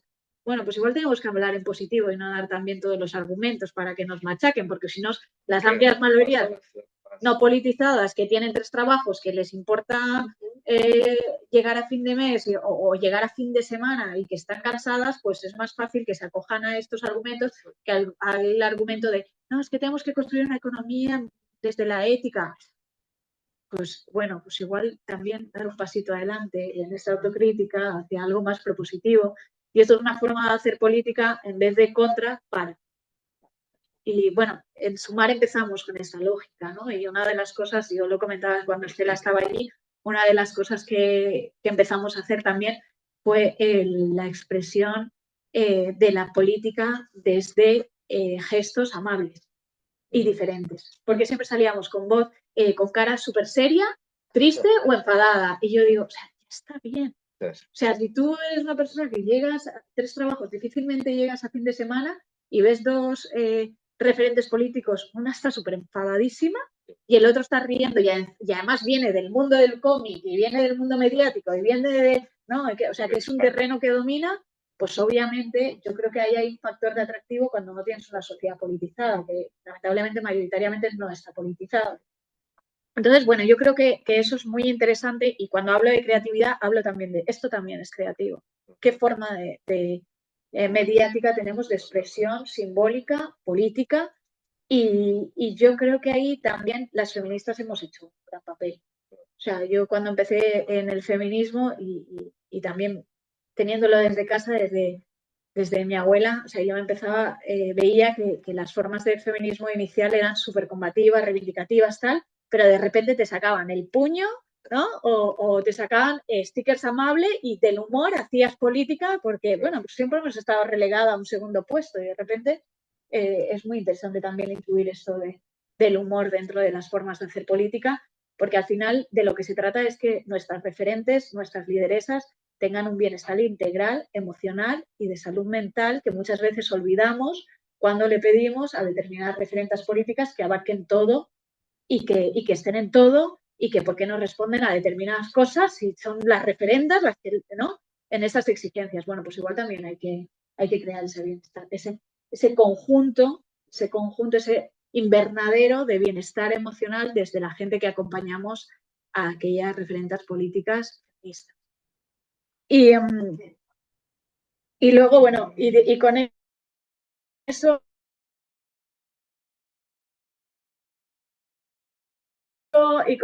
termino ya parte de mi militancia y que de alguna manera he trabajado mucho porque creo que en el suicidio hay mucha parte de desesperanza social que es la salud mental.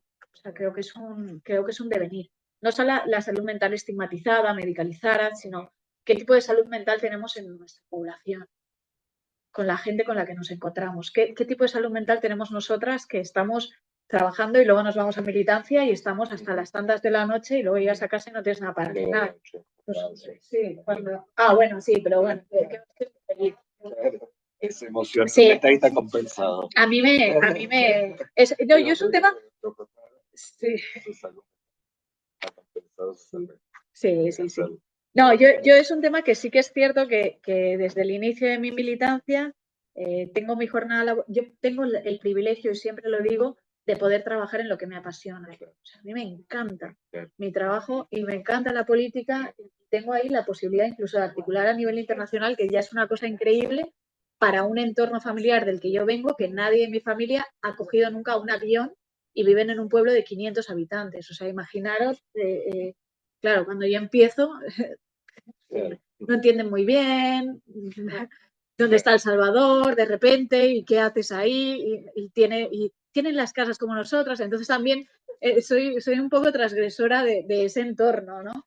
Y bueno, tener la posibilidad de trabajar en lo que me apasiona a mí es una cosa que me parece increíble, a la que luego le sumo la militancia y a la que termino extenuada. Entonces sí que es verdad que llevo desde un tiempo para acá discriminando en qué espacios quiero dar batalla y en qué no.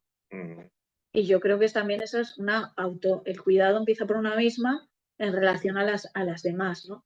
Y yo decía eso porque si, como nos pasa a nosotras, si tú militas todas las tardes y llegas a tu casa a las 11 de la noche, no has cenado en una semana, pues seguramente el sábado tengas un carácter bastante irascible. Y entonces te digan, no, es que viene la compañera trans y digas, pues mira, es que no, que yo no puedo atender eso más. O sea, claro, y esto a mí me ha llevado a esta conclusión, militar en un espacio feminista que, como en el que nunca he militado y en el que yo, que no soy una persona de la noche ni me gusta la fiesta para nada, no pensaba estar nunca, que es en una comparsa feminista que nos dedicamos a generar espacios feministas en las fiestas de Bilbao. Es un reto, porque de repente estoy organizando una fiesta a que no tengo ganas de ir. Pero claro, me encargo de la parte económica. Entonces, ahí sí que veo que hay todo un espacio en el ocio de poder construir desde el humor, desde la creatividad, desde el reconocimiento de las diversidades, desde esta, o sea, de otra manera de militancia, ¿no? Y yo creo que más allá de la fiesta que hace el PC a nivel estatal, los demás es para decirnos lo mal que lo hacemos, la crítica, enmendar documentos, que es también bastante tedioso, hay gente que le apasiona y hay otra gente que decimos, bueno, pues igual tantas enmiendas a un mismo documento que luego pues, no gobiernas, pues ¿no? Habría que ver si le dedicamos tanto tiempo a esto o no. Pero bueno, sí que es cierto que yo reivindico desde hace un tiempo para acá, o sea, yo he militado siempre en movimiento feminista de diversidad desde que salí de mi pueblo con 17 años a estudiar, primero en el estudiantil y luego en aspiraciones de carácter más reflexivo feminista, de creación y cuestionamiento política, reflexión. Y desde hace un año y medio estoy en este sarau y lo que me está enseñando es que es donde más política he construido y donde más práctica feminista hemos podido expandir. Porque en el debate si en una fiesta somos solamente mujeres o no, o incluimos todas las diversidades, hay toda una batalla de reconocimiento de las otredades. Entonces, claro, abrir todo eso y además que es un espacio intergeneracional de 75 hasta 15 años y bueno, para que os hagáis una idea también, es la expresión de la fiesta, pero todas las organizaciones feministas barriales de zona con el tinte político están vinculadas a esta comparsa feminista porque al fin y al cabo, cuando son fiestas, pues también tenemos que tener una habitación propia.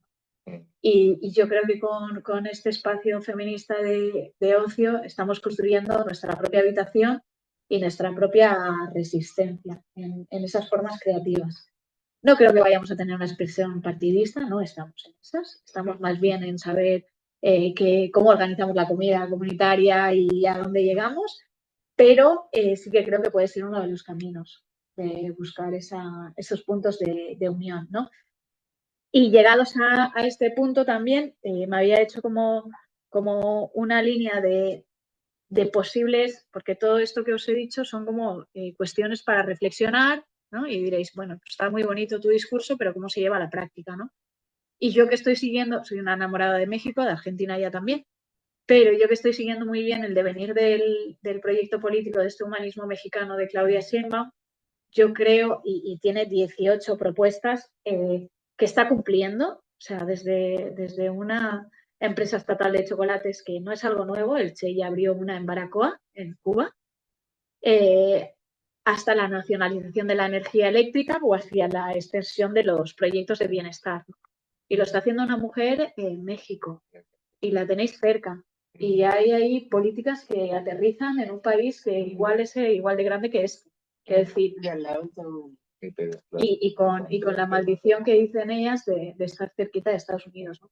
Y ahí hay algo que me gustaría reivindicar y a mí, si bien es cierto que también seguí todo el devenir de AMLO, con Claudia hay una cosa que me pareció clave, que yo creo que ahí, a partir de ahí, empecé también a entender un poco de lo que ellos hablan del humanismo mexicano y es el momento en el que Estados Unidos amenaza con la deportación y ella dice que vengan, los queremos aquí y todo ese capital intelectual queremos que esté en el país.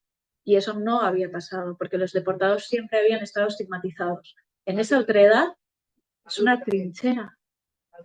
Y Madura también. En esa otredad es una trinchera. En ese reconocimiento del odio es una trinchera de cuidado colectivo y de expresión de soberanía y autonomía del pueblo mexicano que hasta el momento estaba totalmente sometido a las lógicas de Estados Unidos. Y yo creo que un poco cuidar a la sociedad igual también es lo que nos toca y no ver esas otredades como amenazas o como diferentes o contra las que hay que imponerse desde una expresión de mira por ti antes que por el colectivo. Esa frase para mí es una de las que habría que extirpar del imaginario social, porque creo que gran parte de este avance de la ultraderecha se nutre de esa lógica tan sencilla.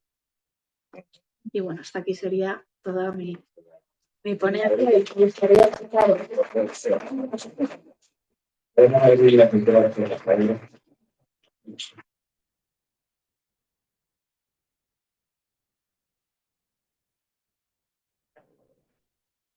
Bueno, no sé, igual si alguien por lo menos tiene que estar presente, o yo puedo mirar acá si alguien. Lo que no queremos es que hagamos intervenciones largas. Si hay alguna pregunta sobre lo que te dijo, que te quiera. Yo quiero decir algo que vi. Venga para acá y usa el micrófono, si no, no te escuchan. No, que yo tuve el placer de conocer a Bea en un recorrido del ministerio en San Pedro y en Paradero.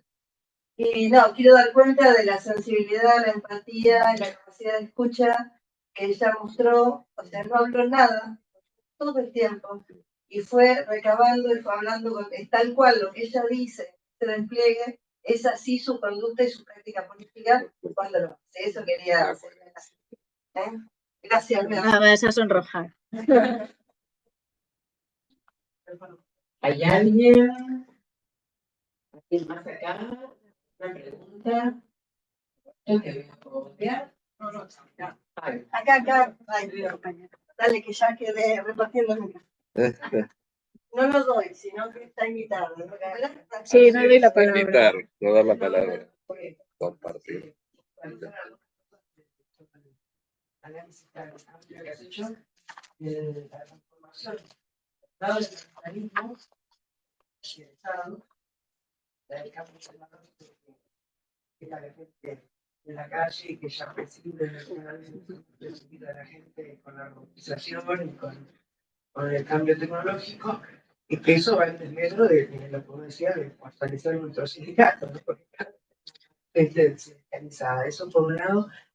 Por otro lado, con respecto al colonialismo, que ha cambiado completamente, ya no países centrales no buscan colonizar, plantar su cultura, ni su lengua, ni su religión, ni nada, sino que la tendencia en este momento es depredar en todos los lugares a donde llegan y desorganizar a las sociedades a donde llegan, dejar todo un desmadre solamente como para poder apoderarse de los recursos naturales.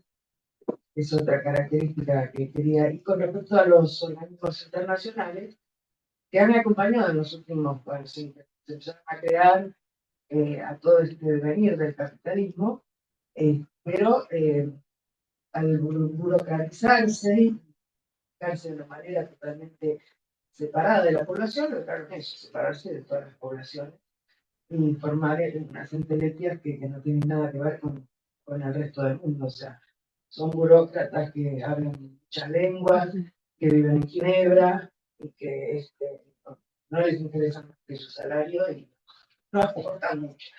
Yo fui auditora de préstamos del gobierno internacional, ya que hablabas de la deuda. Fui auditora de los organismos multilaterales de crédito, la Autoridad de la Nación acá. Y una de las cosas que veíamos era que todos los planes se hacían en función de una oficina en Washington que no sabían dónde quedaba y el lugar donde se iban a aplicar. Una cosa patética era, por ejemplo, en lo que siempre me quedó el proyecto de municipios, que era para Argentina, firmado por Cabal en su momento, que tardó 20 años en que llegue la plata.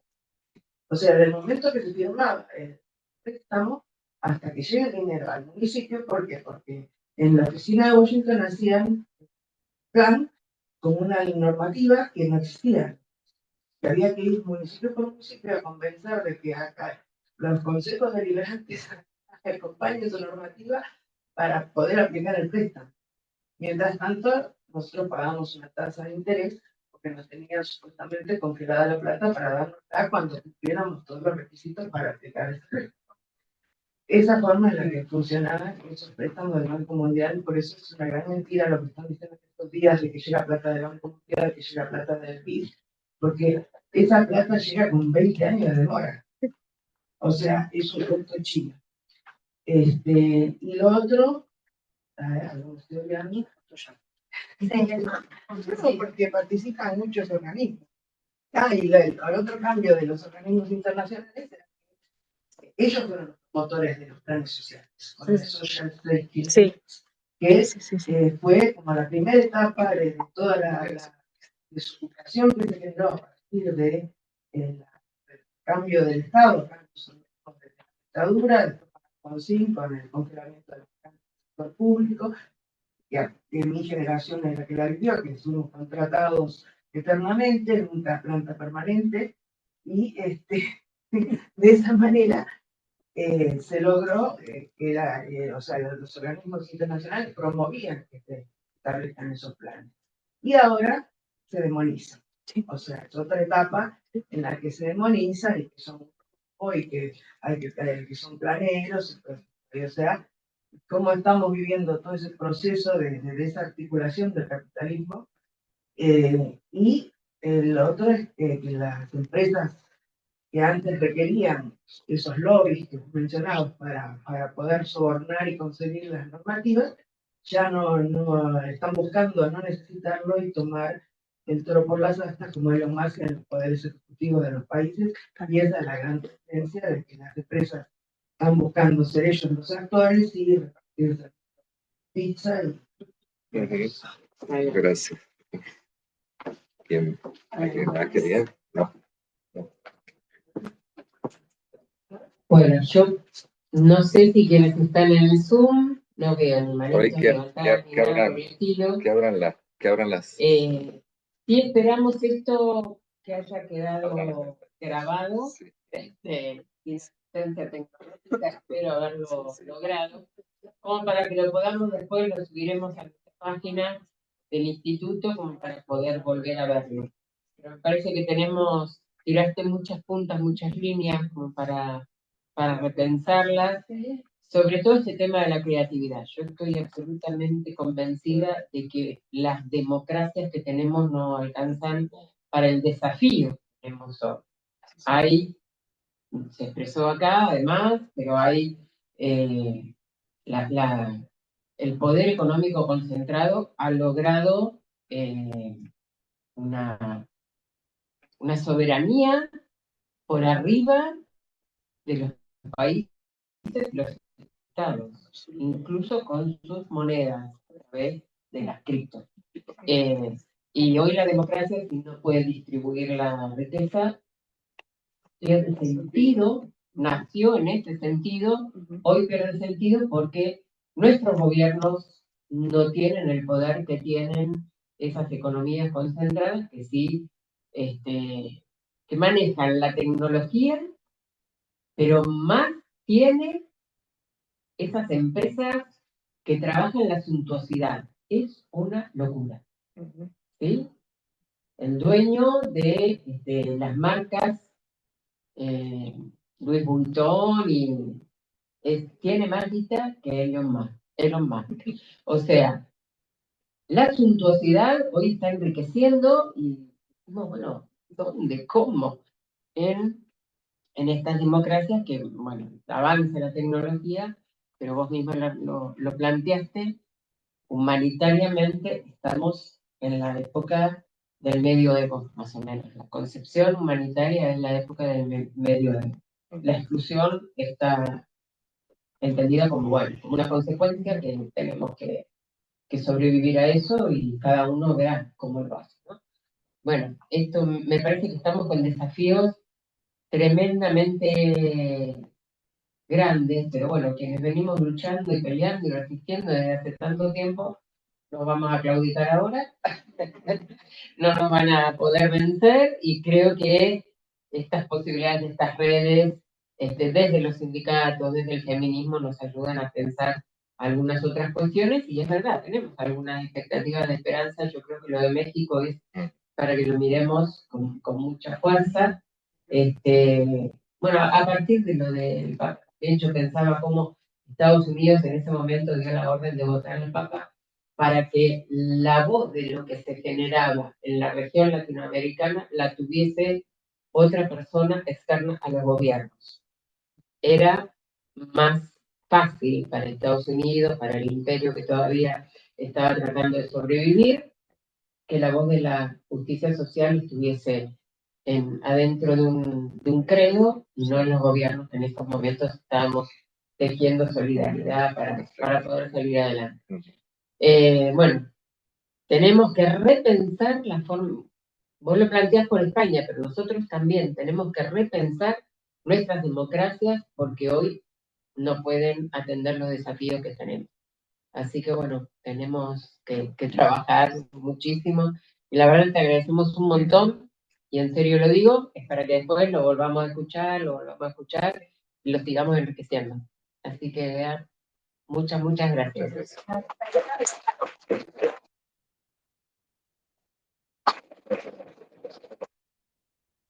Bueno, yo solamente ya como agradecimiento también, me parece que los espacios de reflexión colectiva como los que plantea el Instituto y como los que impulsáis desde aquí son claves para todo esto. Reiterar mi ofrecimiento para todo lo que consideréis que pueda aportar y también pediros que también me gustaría siguiendo aprendiendo de las resistencias que aquí tenéis y de algún modo también llevar esto a un plano internacional en el contexto en el que yo estoy, ¿no? Hablar de todas estas resistencias y dejar de hablar de estos personajes que lo único que hacen es darle relevancia mediática. Y ahí, pues bueno, tenemos un desafío y yo creo que podéis contar conmigo y como aliada y también en esa labor de aprendizaje pediros esa oportunidad. Muchas gracias.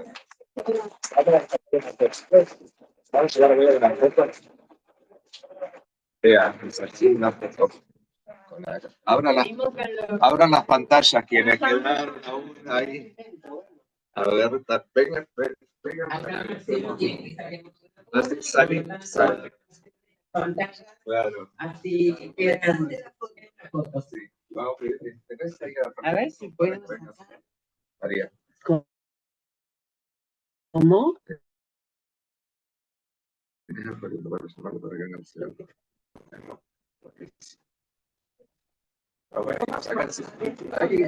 Acá, y que tienen la pantalla, así con los presentes y los físicos y ahí.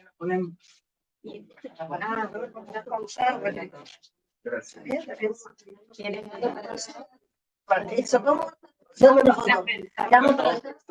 Sí, así.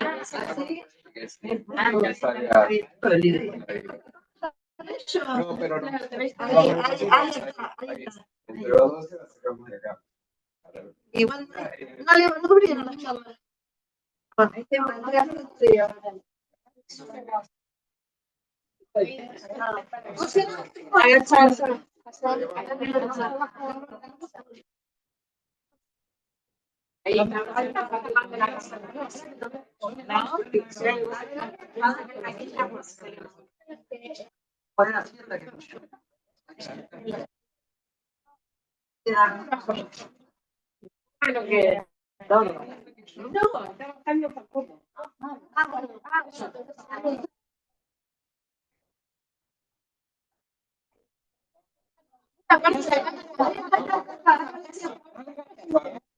No entiendo mucho qué están haciendo igual, ¿eh?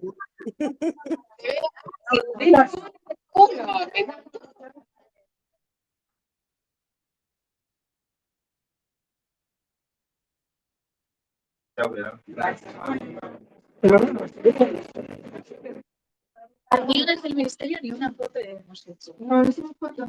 Solo en el Congreso con el Congreso y el proyecto que vamos a tener. Cerrado el Congreso. Mañana tengo libre. Sí, mira, tengo libre de otra en el barrio. Chao, compañeros. Chao, Marcelo. Gracias. Chao, Marce. Un abrazo, un Suerte. placer. Chao a todos. Chao, buenas Felicitaciones. noches, compa. Chao, buenas noches. Gracias, compas. Felicitaciones. Chao, Marcelo. Un abrazo. Abrazo.